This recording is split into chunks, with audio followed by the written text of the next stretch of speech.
Reis 18. Hoje estou feliz porque até o Woody veio na nossa escola dominical. Faltando o resto da turma, mas o Woody estava aí. Capítulo 18, verso 21 e verso 22. Deixa eu trocar o microfone.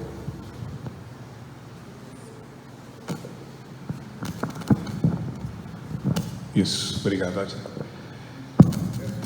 Verso 21 e 22 de 18. Então Elias se chegou a todo o povo e disse: até quando cocheareis entre dois pensamentos? Se o Senhor é Deus, segui-o. Se Baal, segui-o. Porém o povo nada lhe respondeu. Então disse Elias ao povo: só eu fiquei dos profetas do Senhor, e os profetas de Baal são 450 homens. Dei-lhes, pois, 2 novilhos, escolham eles para si um dos novilhos, e dividindo em pedaços o ponham sobre a lenha, porém não lhe metam fogo. Eu prepararei outro novilho e porei sobre a lenha, e não lhe meterei fogo. Então invocarei o nome de vosso Deus, invocai o nome do vosso Deus, eu invocarei o nome do Senhor, de Yahvé. E há de ser que o Deus que responder por fogo, esse é Deus. E todo o povo respondeu e disse: é boa esta palavra. Estatística é de final de ano de 17, de 18.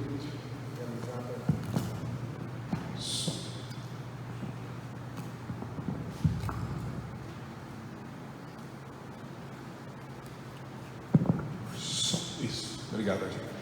Estatística no final do ano de 2017, publicada no início de 18, realizada pela Organização Mundial de Saúde.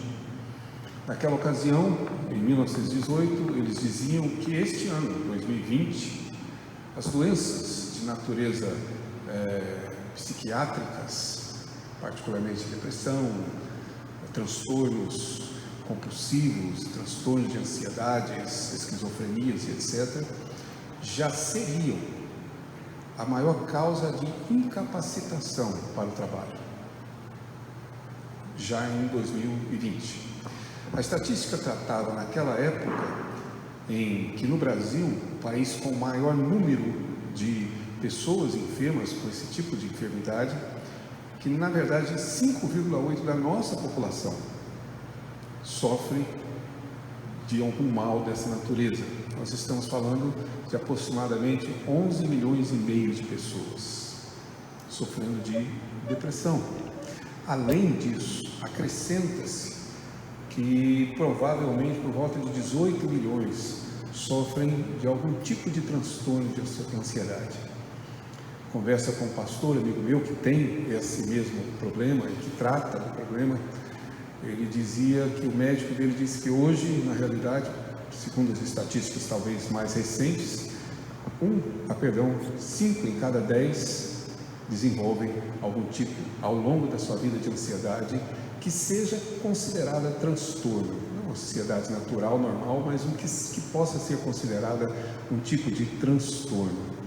Ou seja, a pergunta de todas as pessoas diante desse quadro é sempre: qual é a causa? Alguns chegam a falar em surto, a falar em epidemia, que na realidade é essa a busca. Qual é a razão? Qual é o motivo? Existem, claro, causas orgânicas ligadas a isso, não há dúvida nenhuma. Existem causas ambientais, circunstanciais, e por ambiente quer dizer o tipo de ambiente que vivemos. A nossa saúde não depende apenas de uma boa alimentação, mas de um convívio que seja razoável, que seja saudável, do ponto de vista familiar, do ponto de vista de amizade, do ponto de vista de relacionamentos, é essencial para que tenhamos uma saúde também ao longo da nossa história. E isso, claro, com esse esfacelamento social que vivemos, traz um conjunto de complicações, digamos, ambientais que cooperam bastante para isso. Mas existe um outro elemento que não faz parte da estatística, não faz parte, digamos assim, dessa indicação, que não é muito mencionado, mas que na realidade para nós é uma realidade, o que nós chamaríamos de talvez uma espécie de depressão espiritual, ou seja, causas espirituais que de fato afligem a nossa vida, que de alguma maneira nos conduzem a viver sob essas circunstâncias. Quem trata disso, por exemplo, é Sinclair Ferguson, que é um teólogo, ele não é médico, então nem psiquiatra, tá? Mas ele é um teólogo, e ele defende exatamente essa ideia, que existe uma depressão natural, como ele chama, que é fruto de condições orgânicas, humanas, naturais do ser humano, ou que poderíamos dizer até mesmo uma certa tristeza profunda. Lembrar que Jesus Cristo foi submetido a uma dessas situações. Não podemos diagnosticar que ele estava com depressão, claro que não, depressão é uma enfermidade, mas podemos sim afirmar que Jesus estava numa profunda tristeza quando estava no Getsemane, vivendo um momento, dê o título que quiser aí, de melancolia, etc., mas vivendo exatamente aquela angústia daquele momento. E isso é natural na vida humana. Todos nós passaremos por situações que nos trarão mais temor, mais sofrimento, mais dor, mais tristezas, digamos assim. Isso é natural.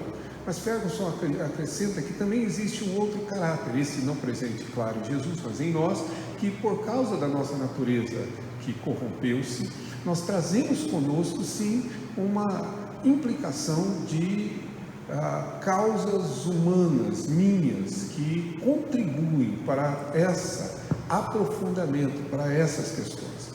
Basicamente, a perspectiva que eu tenho sobre a vida, a maneira como eu olho a realidade na qual estou inserido, a forma como eu interpreto os fatos que acontecem comigo, a maneira como eu vou ler a história da minha própria vida.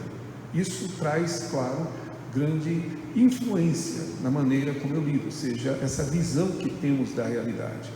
E aí tem um ponto interessante, aqui já defendido não por Ferguson, mas na verdade por Sproul. Ele vai dizer em certa ocasião que no tempo do modernismo, ou seja, antes dessa chamada pós-modernidade, o grande desafio cristão era crer em Deus, porque tudo que nos era dito é que Deus de fato não existia. Passado após a modernidade, ingressando como estamos, ou dentro já da chamada pós-modernidade, o nosso grande desafio cristão hoje é saber em qual Deus creremos.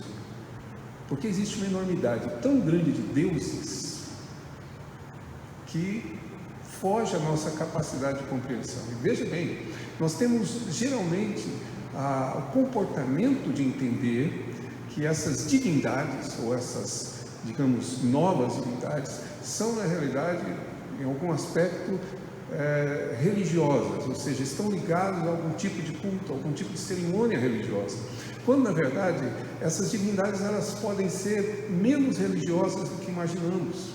Algumas ideologias, elas são verdadeiros deuses a conduzir a forma de pensar, a maneira de ver de muitas pessoas. Então é esse o cuidado que ele chama a atenção, que é exatamente o nosso grande desafio.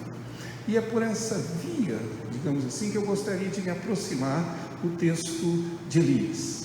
Relembrando, nós estamos olhando a doutrina da providência à luz da história de algumas dessas personagens bíblicas, homens como nós, homens que pecaram como nós pecamos, como é o caso de Davi, homens que tiveram a sua vida afligida por situações inexplicáveis, como é o caso de Jó, homens e mulheres que viveram calamidades, como foi o caso de Ruth, calamidade que tem propósito ao final, mas que na verdade custou um grande sofrimento nesse trajeto.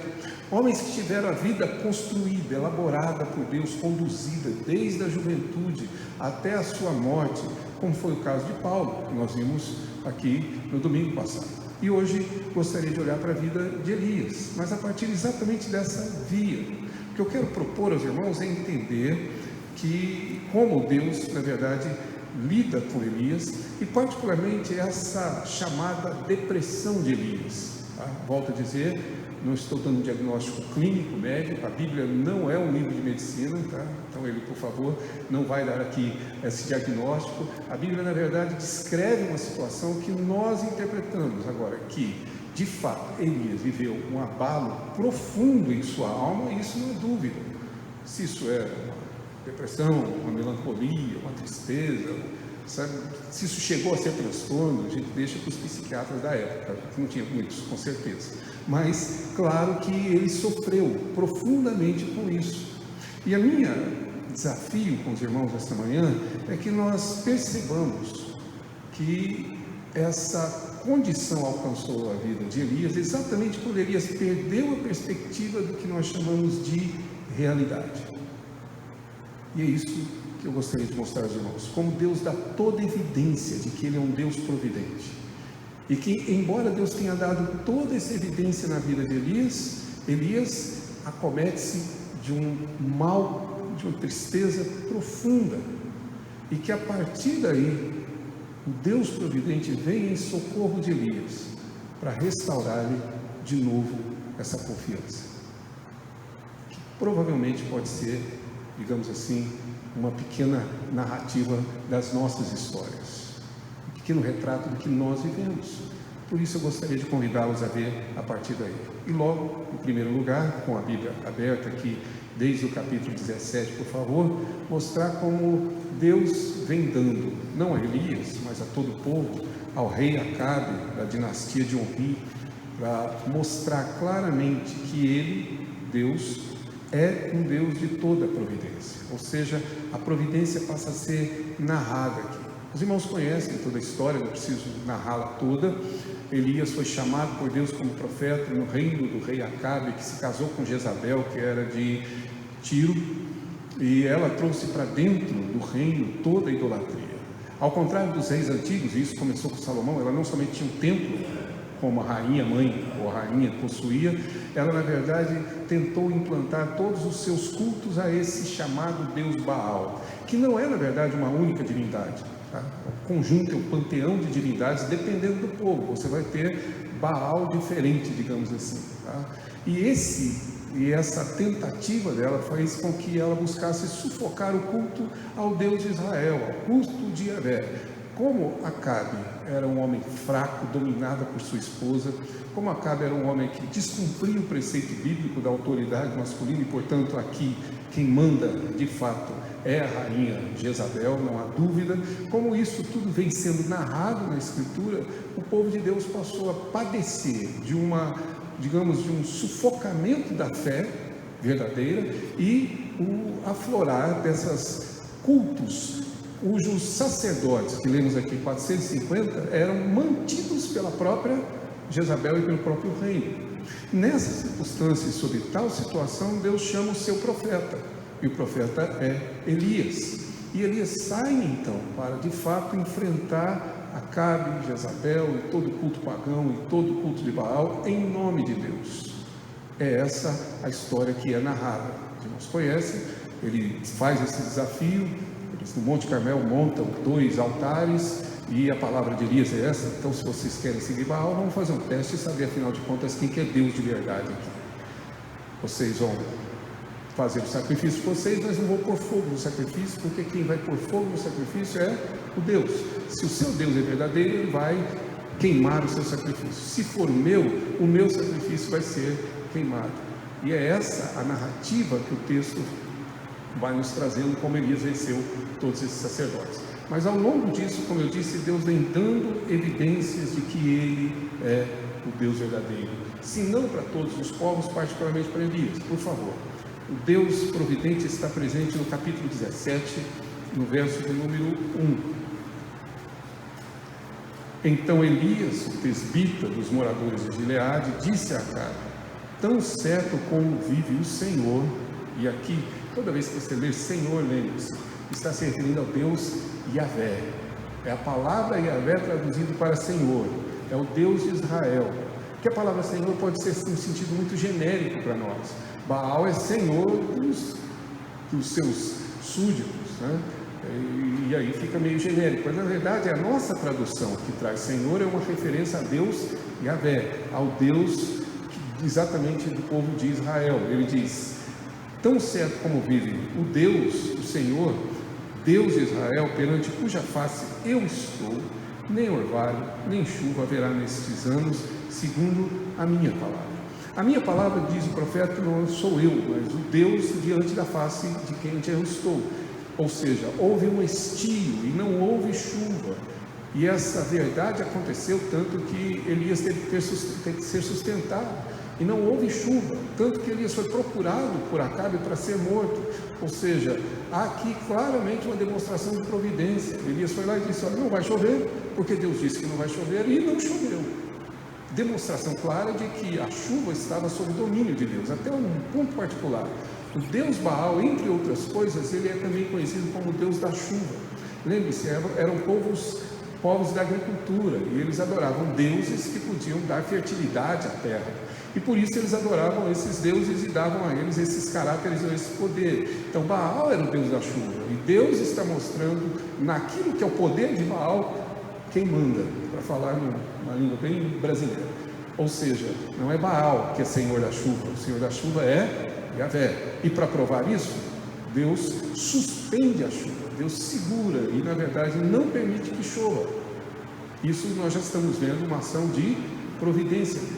Mas, por favor, um pouquinho adiante, capítulo 17 ainda, verso 3 e verso 4. Diz Deus a Elias assim: retira-te daqui, vai para o lado do oriental, esconde-te junto à torrente de Querite, fronteira ao Jordão.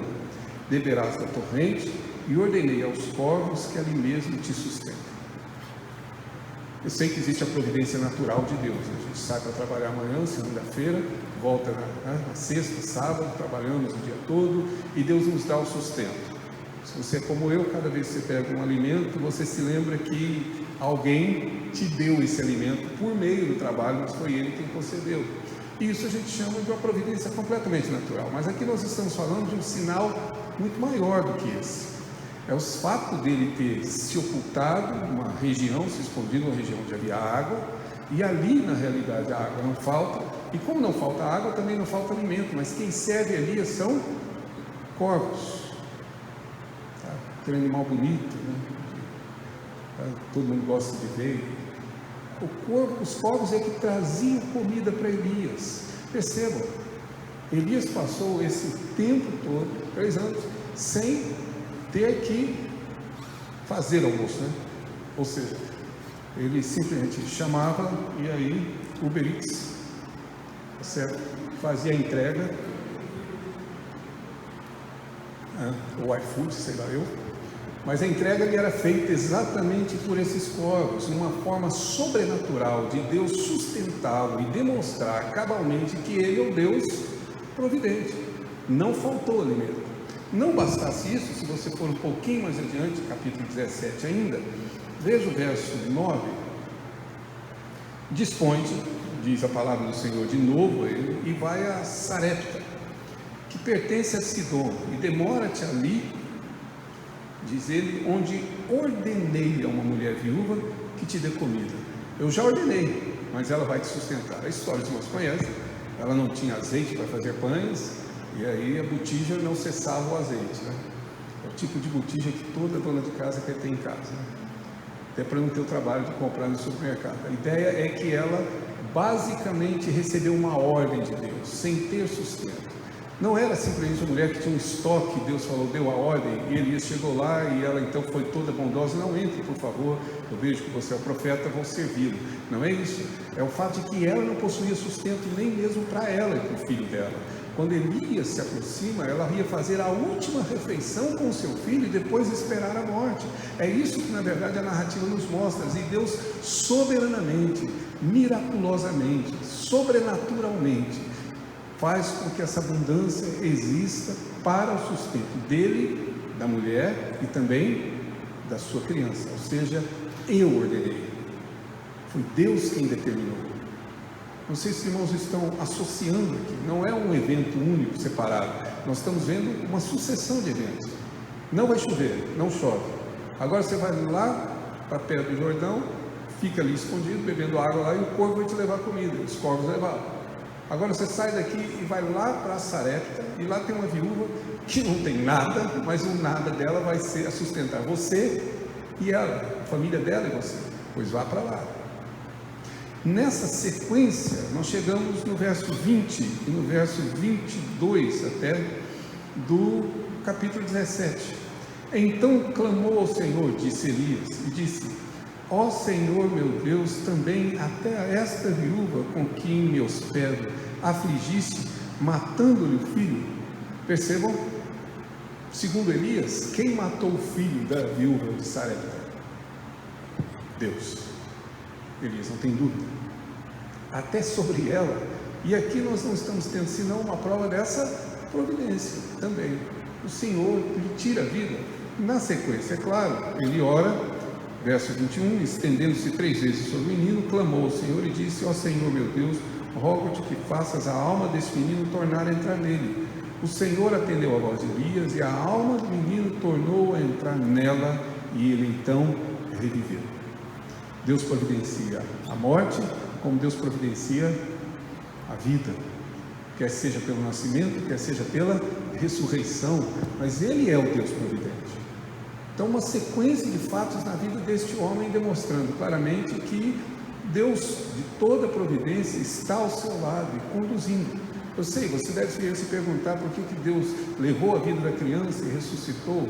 Talvez, e provavelmente sim, para que essa mulher pudesse dizer o que diz no verso 24 do capítulo 18. Então disse a mulher Elias: nisto conheço agora que tu és o homem de Deus, e que a palavra do Senhor na tua boca é verdade.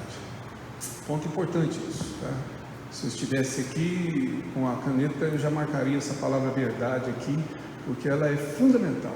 Agora eu sei que a tua palavra, a palavra de Deus na tua boca é a verdade.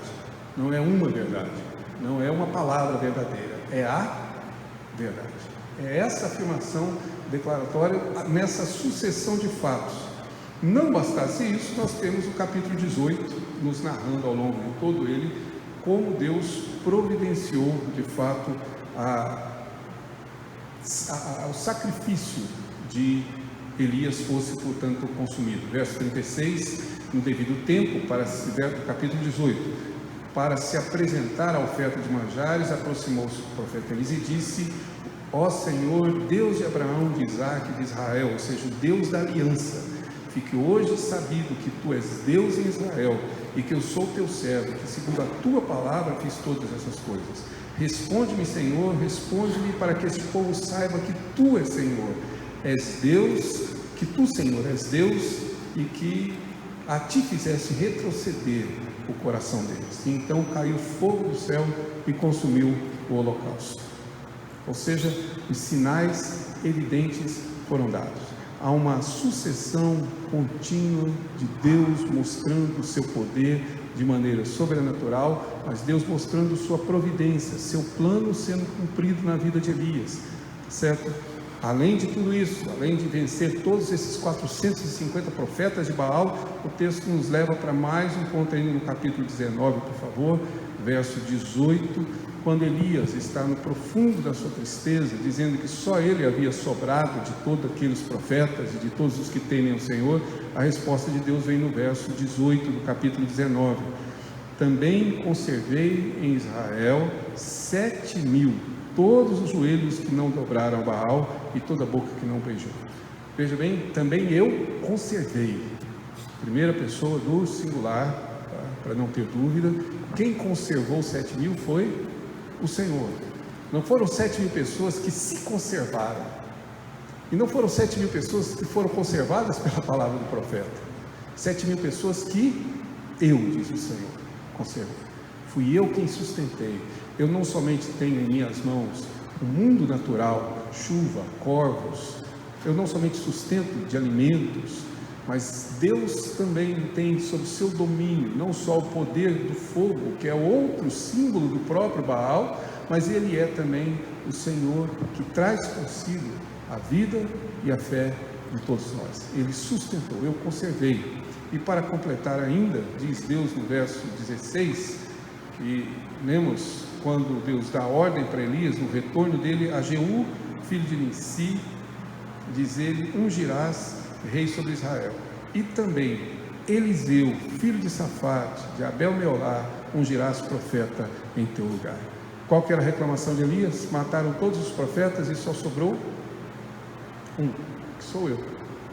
Então, Senhor, chega, tá certo? Essa é a oração de Elias, ou seja, tira minha vida, porque só eu sobrei. A resposta de Deus, Elias, menos, né? Menos, porque na realidade quem institui profeta sou eu. Agora você volta lá e unge Eliseu, porque ele será profeta no seu lugar. Quem chama, quem constitui profeta sou eu, Elias. Essa ideia está toda ela percorrendo o texto. O que eu gostaria que os irmãos percebessem é que não há espaço para outra conclusão. O Deus que se relaciona com Elias é o Deus providente. Todas as evidências foram dadas, todas elas, evidências naturais e sobrenaturais, milagres por meio do próprio Elias, um homem que demonstra confiança nessa providência, até na coragem com que ele lida com os próprios profetas de Baal, ou seja, tudo isso baseado nessa clara demonstração de que Deus é o Deus providente, de que Ele é o Deus verdadeiro e que não há outro Deus senão Ele. A maneira como o texto descreve inclusive uma certa ironia, digamos assim, mais do que ironia.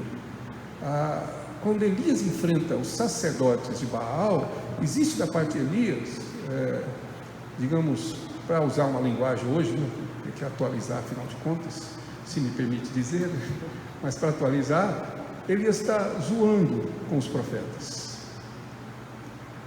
Fala mais alto, quem sabe que teu Deus esteja dormindo, ainda não acordou essa hora do dia, ele ainda não acordou para trabalhar. Clame, quem sabe o Deus de vocês vai atender. Elias está enfrentando, inclusive, com uma grande confiança no Deus que ele tem. E o resultado de toda essa manifestação de Deus, de todas as evidências que Deus deu a Elias, é também o que encontramos no capítulo de número 19. Logo depois, Acabe volta e diz para Jezabel o que Elias fez. Verso 1. Jezabel manda um recadinho para Elias, tá?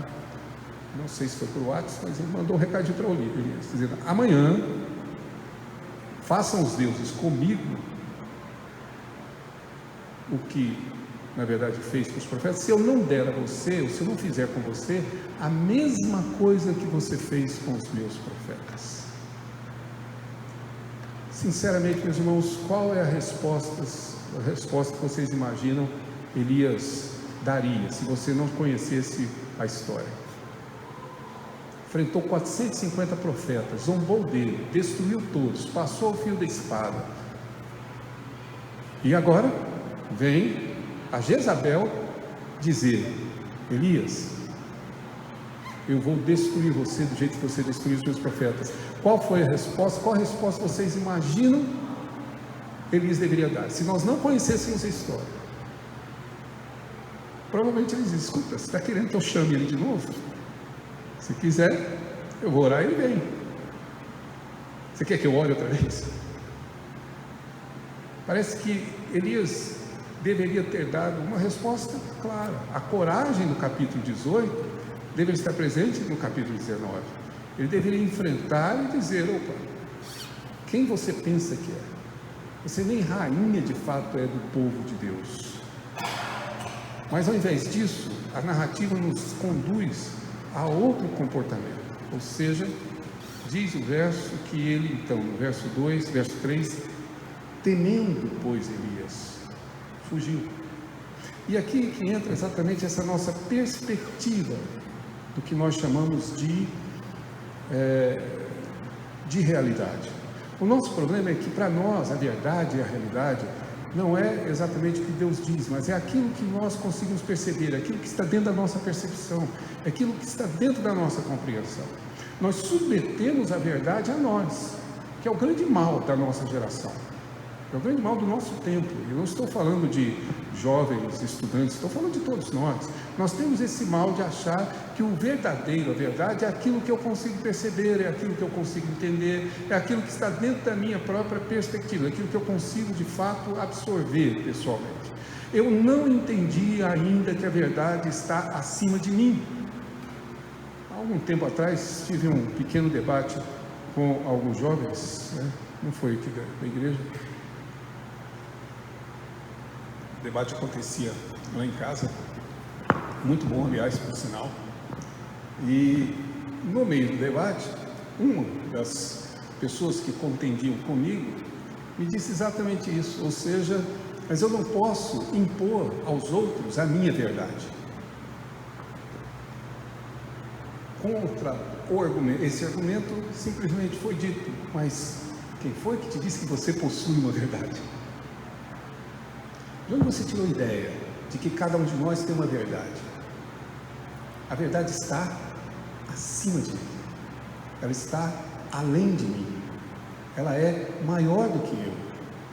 A realidade não é o que eu entendo, o que eu vejo, o que eu penso. A realidade existe ainda que eu não a entenda, ainda que eu não a veja, ainda que eu não a perceba.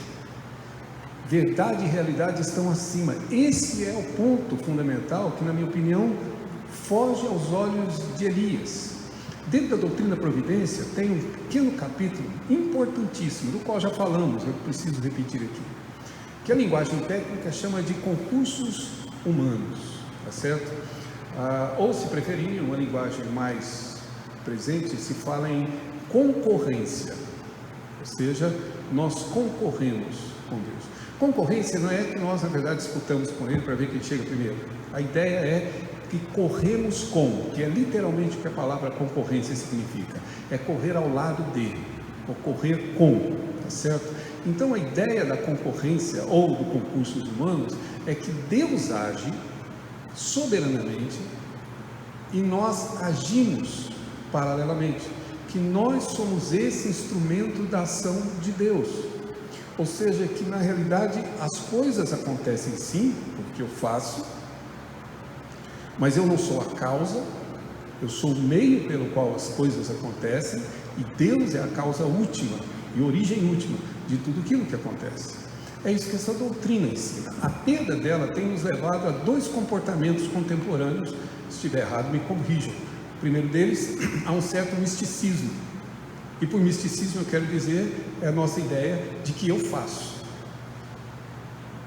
Aliás, perdão, de que Deus faz independente de mim sempre, de que eu vou interceder, e aí vou fazer, e aí é sempre um poder, digamos, que ocorre misticamente, tá?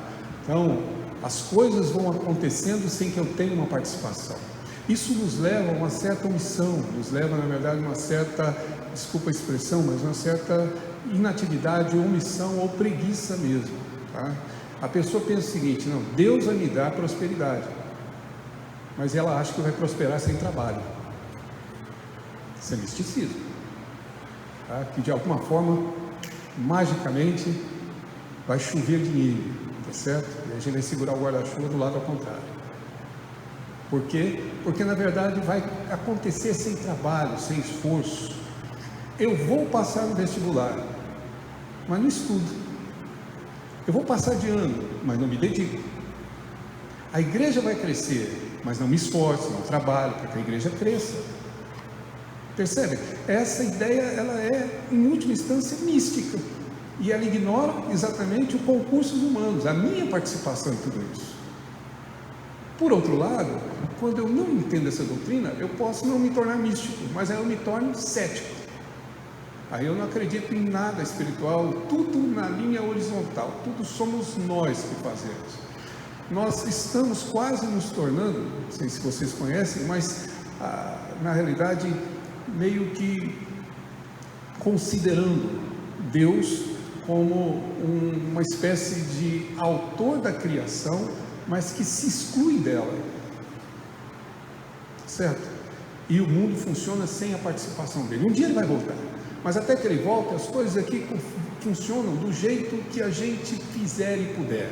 E aí tudo depende de mim e não depende de Deus. Eu não preciso de Deus e Deus não irá atuar do meu lado. Tudo sou eu que faço. Sou eu que eu consigo. Tá certo? Eu vou ser saudável, porque eu tenho uma boa alimentação, pratico esporte. Aí de repente vem uma pequena surpresa. Senão, atletas e médicos não ficavam doentes. Tá certo?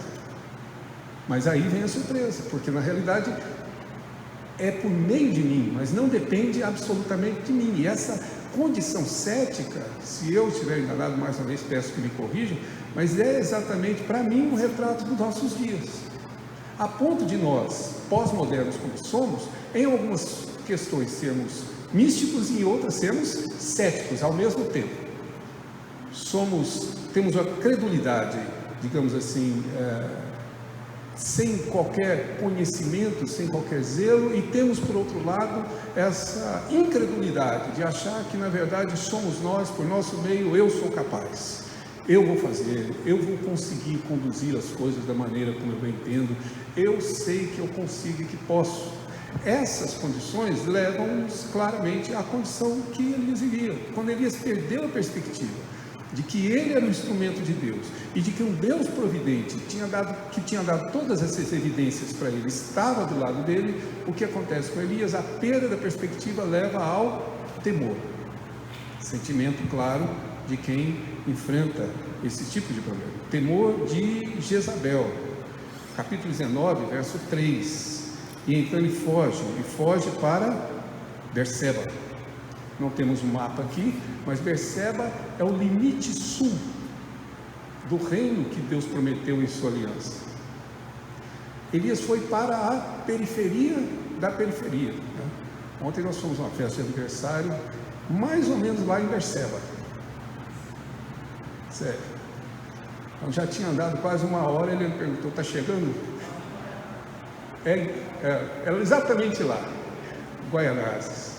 Finalmente eu conheci Guaianazes. Depois de ter andado quase meia hora de Guaianazes para cá, eu vi uma placa dizendo assim, estádio do Itaquera. Eu falei, nossa, agora que eu estou chegando no estádio do Itaquera, agora que eu estou chegando longe. Eu estava bem além do longe. A ideia aqui, deixando a brincadeira de lado, é que Elias vai para a periferia, para o extremo. Ele foge da presença de Jezabel. Ele não tem a coragem de sair do reino da aliança, mas ele fica ali na periferia. E exatamente aonde ele se encontra, nessas condições. Claro, uma demonstração da sua condição. Mais sintomático para mim é exatamente o que ele diz no capítulo de número 19, verso 9. Ali ele entrou na caverna, onde passou a noite e tal, e o Senhor no final pergunta: o que fazes aqui, Elias? Ele respondeu: tenho sido zeloso pelo Senhor Deus dos exércitos, teus filhos de Israel deixaram a tua aliança, derrubaram os teus altares, mataram os teus profetas a espadas, e eu fiquei só, e procuram tirar a minha vida. Para mim esse é um sintoma claro, é a ideia de que quando eu perco essa perspectiva, a cena é sempre dominada por esse eu, é a minha vida. Algum tempo atrás a gente usava uma expressão muito comum, principalmente nas igrejas, hoje nem tanto, mas a pessoa se torna ensimesmada. Significa que tudo gira em torno de si mesmo. Isso é uma pessoa ensimesmada.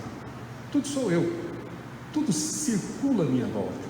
Parece que o mundo conspira contra mim, parece que as coisas conspiram contra todos nós. Eu já disse isso para vocês, quer ver o sintoma? Era eu saindo de casa, dirigindo o carro, e quando eu saí atrasado, o responsável pelo atraso quem era? Eu, tá certo? Mas como eu já disse, todas as vezes que eu saio atrasado de casa, de carro, para ir a algum lugar, todos os motoristas lentos dessa cidade saem também. Weber chama de motorista domingueiro, só dirige domingo. Saem juntos, e parece que eles sabem a hora que eu vou sair, porque eles saem exatamente alguns segundos antes, e aí eles vão na minha frente, tá? Você muda de faixa e tem outro, você muda de faixa e tem outro. A pista tem 3 faixas, mas ele gosta de dirigir ali, do lado esquerdo, na pista de rolagem. Deve ser mais divertido, mas é ali que ele dirige. E você apressado, nervoso, irritado com a pessoa. Confesso, não xingo, mas eu converso com os motoristas. Amigo, para cá. Eu começo a, de fato, irritado com tudo aquilo, porque ele está ali. E aí vem para mim a cereja do bolo, tá? Semáforo verde, ele a 30 numa pista de 50, e eu louco para passar. E quando o semáforo fica amarelo, ele acelera e deixa o vermelho para mim. E aí pensa num homem calmo, paciente, bem-humorado. Porque, na realidade, Veja bem, o problema não são as circunstâncias. É que nesse exato momento a minha vida está ensimismada. Eu sou o centro do universo. As coisas deveriam funcionar a meu favor. Ninguém deveria me atrapalhar. O mundo conspira contra mim. O problema, meus irmãos, não é trânsito. O problema são exatamente quando você enfrenta as circunstâncias que a vida lhe reserva. Você é o único que não pode ser demitido. Você é aquele único que merece ser promovido. Você é o único que não pode sofrer, digamos aqui, algum revés financeiro, quem sabe um golpe, né? Você é o único isolado dessa situação. Você não pode passar por isso. Você é a única pessoa a quem todos deveriam amar, principalmente os seus familiares. Independente do seu comportamento, independente do seu procedimento, o mundo inteiro gira em torno de uma pessoa ensimismada. E esse é um sintoma claro, sou eu. Converse com alguém que sofre desse problema, seja organicamente, mas principalmente emocionalmente. Você ainda tenta, eu acho que um dos argumentos que nós temos geralmente para ajudar a aconselhar essas pessoas é fazer a comparação. Certo? A pessoa fala, eu sofri uma perda muito grande. Aí você cita mais 5, 6 exemplos de perdas maiores, mas não importa a perda maior. O que importa é a minha perda. O que importa é o que aconteceu comigo. O que importa é o que se passou dentro da minha alma, dentro do meu coração. E Elias está assim, Senhor, veja bem, eu sei que o Senhor é o Senhor que faz a chuva parar e a chuva cair. Eu sei que é o Senhor que tem o sustento, tanto que até os pássaros me servem onde quer que o Senhor mandar. Eu sei que é o Senhor que também, na realidade, tem domínio de fazer com que o azeite, a farinha, e seja lá o que for, se multipliquem quantas vezes forem necessários. Afinal, é o Senhor que mandou o pão do céu. Então, tudo mais é simples. Eu sei que o Senhor é o Deus de Israel, capaz de destruir todos os profetas de uma única vez.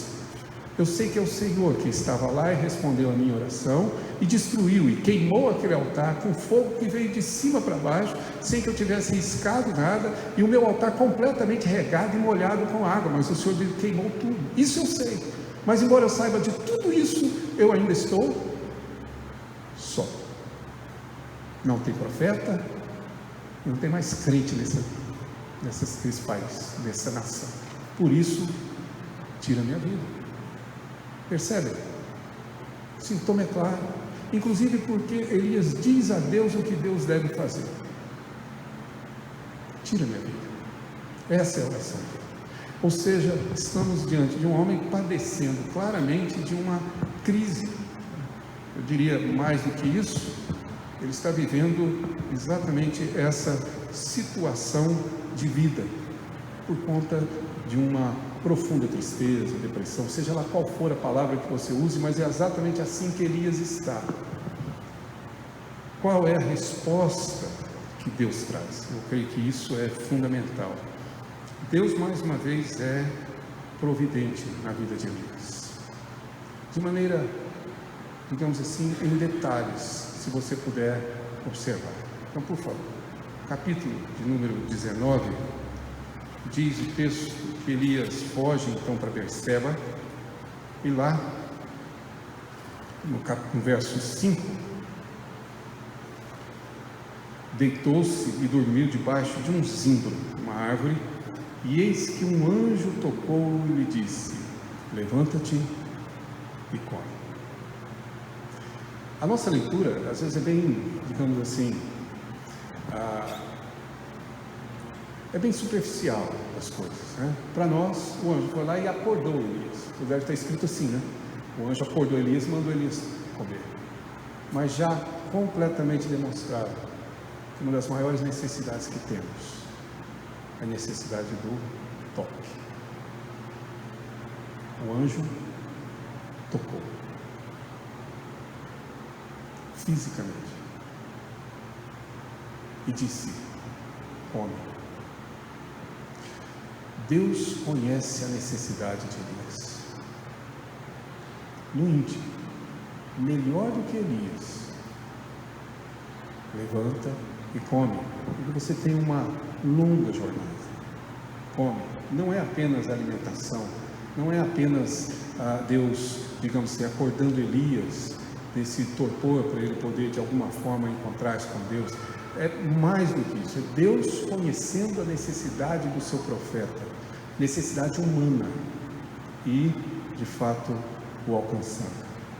O mais importante do que isso, claro, verso 9, o mais importante aí, é que Deus então tira Elias dessa caverna onde ele estava, lá no monte, e onde passou a noite, e eis que veio a palavra do Senhor, ele disse: que fazes aqui, Elias? E não sei se você vai concordar comigo, mas a pergunta que eu me faço: qual a necessidade que Deus tem de perguntar para Elias? Por acaso Deus não sabia o que ele estava fazendo lá? Todas as vezes que Deus faz uma pergunta aos seus servos na Bíblia, não é porque Deus quer saber, mas é porque Ele quer dizer. Não é Deus quem precisa ouvir, é Elias que precisa falar. Percebam, Deus no jardim do Éden: Adão, onde estás? Brincadeira, né? Deus sabia. Jesus andando no meio da multidão, e a mulher hemorrágica toma, Jesus pergunta: quem me tocou? Ele sabia quem. Aqui, Elias, o que você está fazendo aqui? Deus não ficou surpreso, chegou: Elias, passando ali por Berseba, Deus encontrou Elias no Monte Horebe: o que você faz aqui, Elias? Deus sabia, Deus conduziu Elias ali. Ele quer que Elias diga, porque Ele quer dizer para Elias, Ele quer falar para Elias, ou melhor, se você puder entender assim, Deus quer responder para Elias. Não é apenas informar, mas que Deus quer dar uma resposta à condição que Elias está. O que fazes aqui?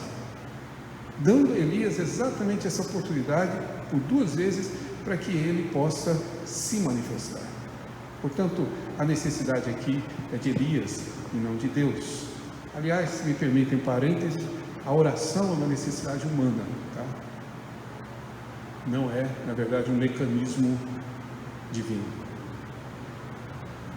As pessoas acham que oração é assim, mais ou menos uma mecânica que existe. Eu oro, Deus atende, na verdade um trâmite, né? Um processo pelo qual Deus vai atender lá em cima por meio de uma oração, como se eu tivesse que mandar um ofício, né? Direitinho para ele, bem escrito, para ele responder. A oração é uma necessidade minha, sou eu quem preciso. Deus sabe o que eu preciso, mas Deus permite então que eu exponha.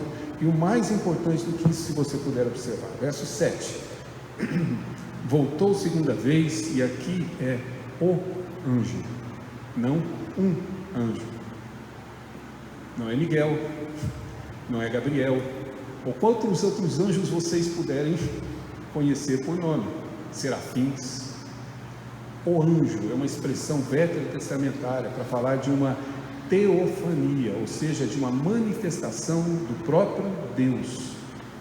Quem está presente diante de Elias é Deus, quem vem em socorro de Elias é o próprio Deus, é Deus quem está falando com Elias. Em geral, é uma referência à segunda pessoa da Trindade.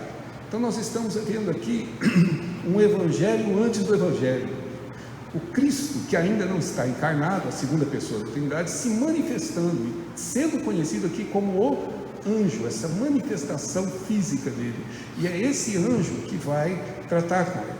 Essa manifestação de Deus, ela é clara, ela aparece.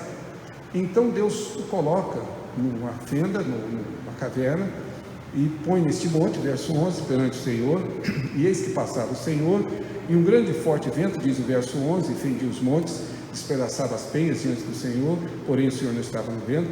Depois do vento, um terremoto, mas o Senhor não estava no terremoto. E depois do terremoto, um fogo, mas o Senhor não estava no fogo. E depois do fogo, um cicio tranquilo e suave.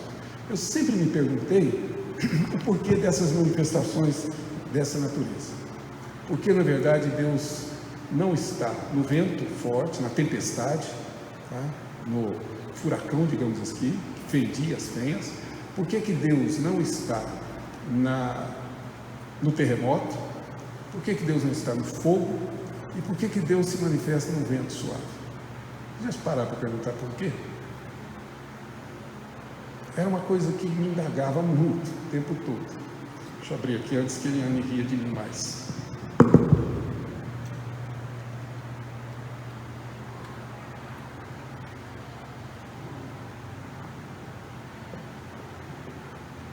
O corpo de todo mundo abre fácil, só o meu que fica colado desse jeito. Que sou eu. Acho que o Kleber escolhe os copos certos para pôr aqui. Isso está em si mesmo. Veja bem, a ideia é por quê? Deus nunca se manifestou como um vento tempestuoso e forte? Claro. Se você se lembrar de Atos 2, como foi que houve a manifestação divina? Um vento forte que varreu ali o templo. Deus nunca se manifestou como um terremoto? Já, diversas vezes. Deus nunca se manifestou como fogo? Pouco tempo atrás, capítulo 18, o fogo desceu do céu. Então o problema aqui não é que Deus não esteja de fato ali, é que todas essas manifestações são manifestações de Deus, mas finalmente Deus resolve falar com ele com um cicio, manso e suave, um vento, uma brisa leve, e é assim que Deus fala. Ou em outras palavras, eu compreendo que é isso mesmo, Deus fala com Elias gentilmente. Se fosse eu, como geralmente eu faço em casa, era um sermão, né? Era uma bronca. Afinal de contas, o que você está fazendo aqui, Elias? Quem te mandou vir para cá? Semana teve uma situação assim lá no meu trabalho. Eu tinha pedido para fazer um certo serviço e me trouxeram a resposta. Eu perguntei, por que não fizeram? Aí o fulano tal disse que não gosta de fazer assim. E quem foi que disse que eu pedi para fazer o que gosta? Muito gentilmente eu falei, com toda a calma que eu possuo. Não é assim que funciona. Quando o chefe pede, na verdade ele não pede. Concorda? Então não foi isso. Eu na verdade determinei que fizesse assim, era para ser feito assim. A nossa reação é essa. Mas Deus, diante de Elias, não o repreende, não lhe dá sermão, não lhe dá conselhos. Deus lhe fala suavemente. Vai e volta. Mas com brandura. Com Deus que fala por meio exatamente dessa maneira suave, porque Elias precisava. Mas eu creio que o que é mais fundamental aqui, toda essa demonstração, é o que nós lemos no verso 19, verso 8, por favor. Levantou-se, pois, comeu e bebeu, e com a força daquela comida caminhou quantos dias? 40 dias e 40 noites. Uma caminhadinha básica de 40 dias e 40 noites. A referência a 40 dias e 40 noites é sempre uma referência a quê? Ao povo de Israel no deserto, que fizeram primeiro uma caminhada de 40 dias e 40 noites, e quando chegaram no limite da terra, não acreditaram no Deus de toda providência, e por isso Deus determinou como castigo pela incredulidade deles, que eles caminhassem 40 anos. Mas é a mesma situação, uma referência a isso. Observe, verso 8 ainda. E caminhou até Horebe, que é o monte de Deus. O Monte Horebe é um nome diferente do chamado Monte Sinai. Monte Sinai, que é o mesmo monte onde Moisés recebeu a tábua da aliança, a palavra dos 10 mandamentos, e claro, recebeu ali, mais uma vez, a renovação dessa aliança de Deus. Mais detalhe ainda, diz o texto que ele saiu de uma caverna, verso 9, ali entrou numa caverna. A palavra caverna, traduzida para nós aqui, é a mesma palavra que traduz quando Moisés pediu a Deus que Deus permitisse que ele o visse. E diz o texto que Deus o colocou numa fenda.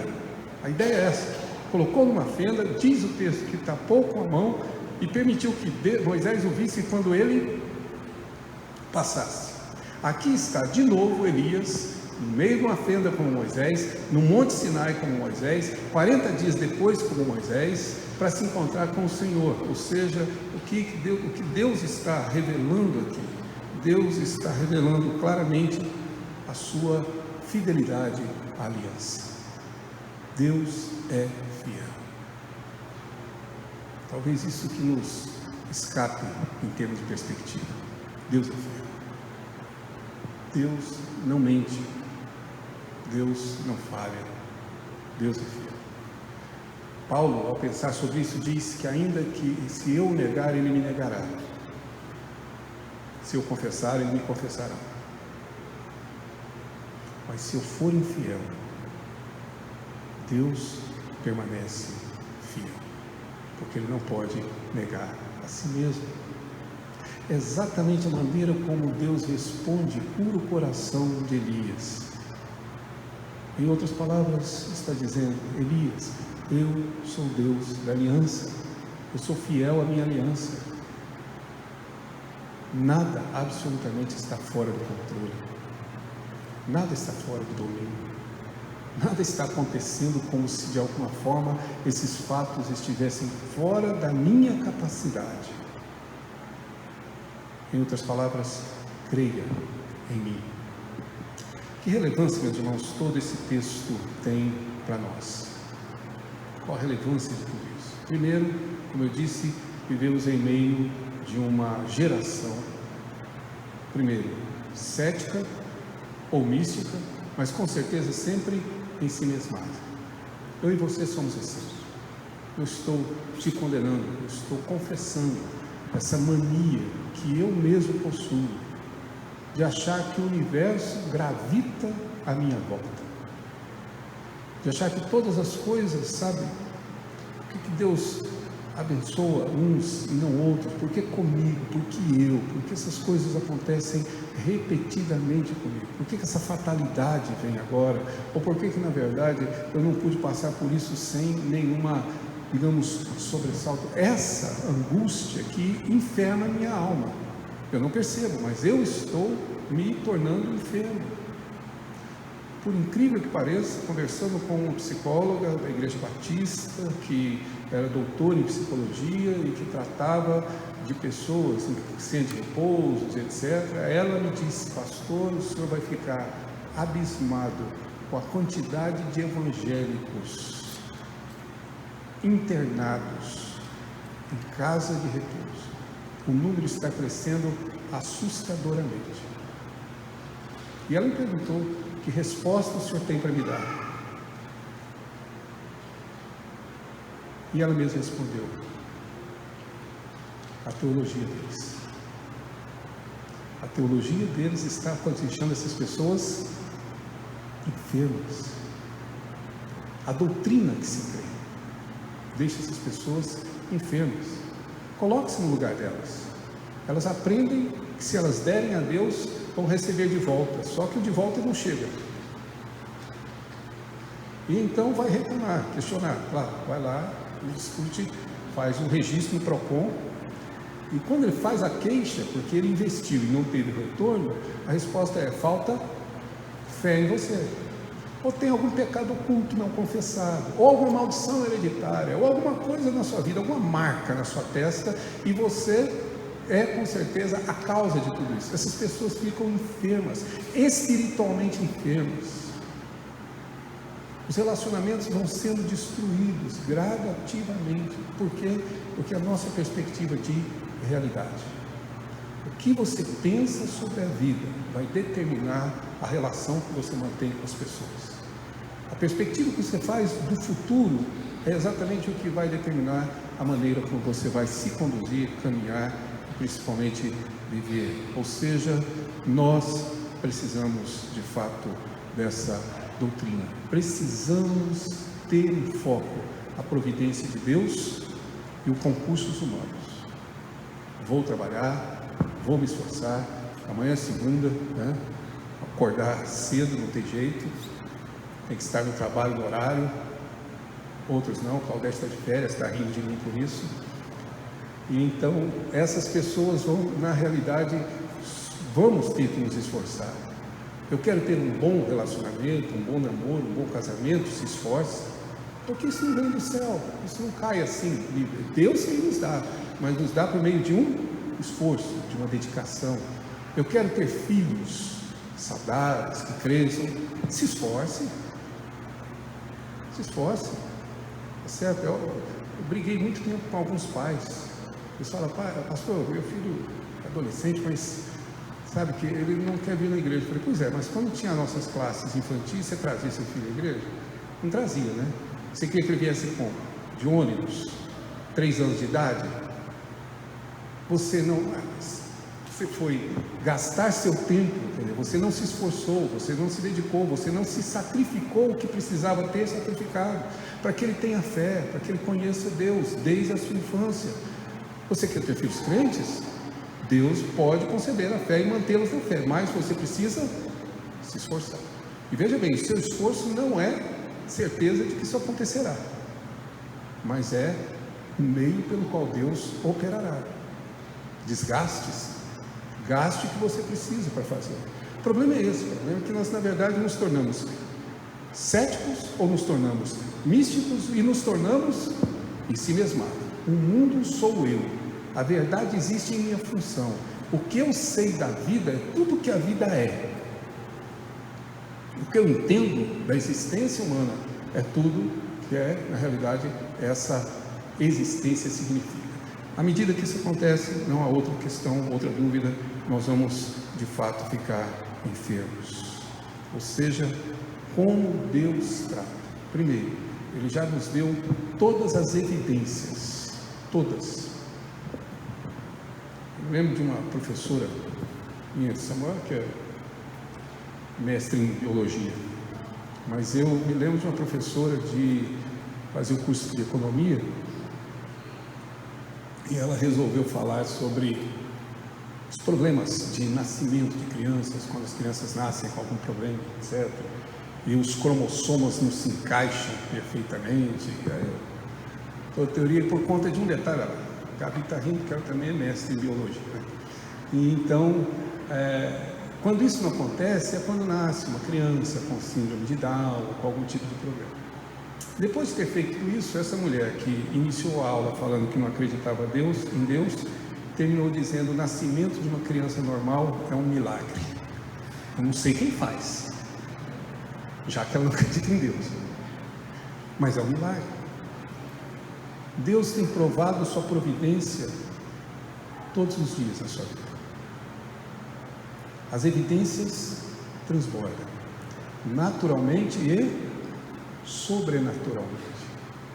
Pode parecer coincidência, acaso, como o meu acidente com Eliane alguns anos atrás, em meio à marginal Tietê, e que o nosso carro girava na pista da marginal na frente de caminhões e de outros carros. E quando nos aproximamos da marquise ali de concreto para bater, do lado dela, um único caminhão encostou no nosso carro, girou o carro e ele bateu de frente. Fora as dores físicas e emocionais, nenhum outro dano senão material. Coincidência, acaso.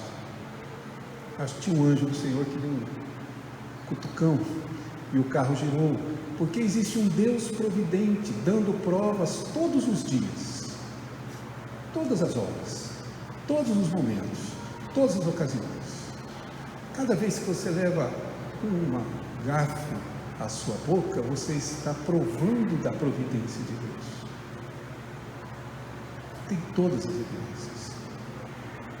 Mas se eu perder isso de vista, eu vou ser um homem doente ou depressivo espiritualmente. Eu vou perder exatamente a perspectiva do que o texto nos mostra. Gostaria de convidá-lo a ler de novo o que lemos no início, por favor, e assim concluímos.